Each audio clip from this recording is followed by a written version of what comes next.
Pentagon, the day before 9/11, Secretary of Defense Donald Rumsfeld declared war, not on foreign terrorists.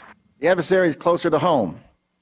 It's the Pentagon bureaucracy. He said money wasted by the military poses a serious threat. In fact, it could be said that it's a matter of life and death. Rumsfeld promised change, but the next day, the world changed. And in the rush to fund the war on terrorism, the war on waste seems to have been forgotten. My 03 budget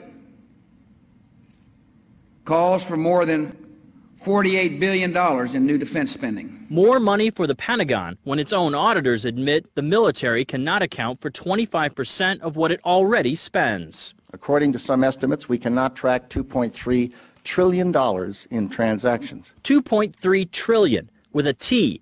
That's $8,000 for every man, woman, and child in America.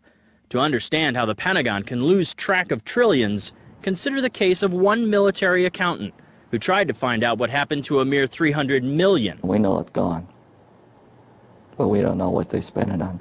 Jim Minery, a former Marine turned whistleblower, is risking his job by speaking out for the first time about the millions he noticed were missing from one defense agency's balance sheets.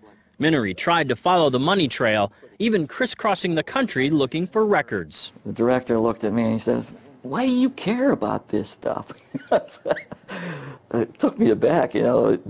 My supervisor asked me why I care about doing a good job. So he was reassigned and says officials then covered up the problem by just writing it off. They got to cover it up. That's where the corruption comes in. They've got to cover up the fact that they can't do the job. The Pentagon's Inspector General partially substantiated several of Minery's allegations, but could not prove officials tried to manipulate the financial statements. 20 years ago, Pentagon employee Franklin C. Spinney made headlines exposing what he calls the accounting games.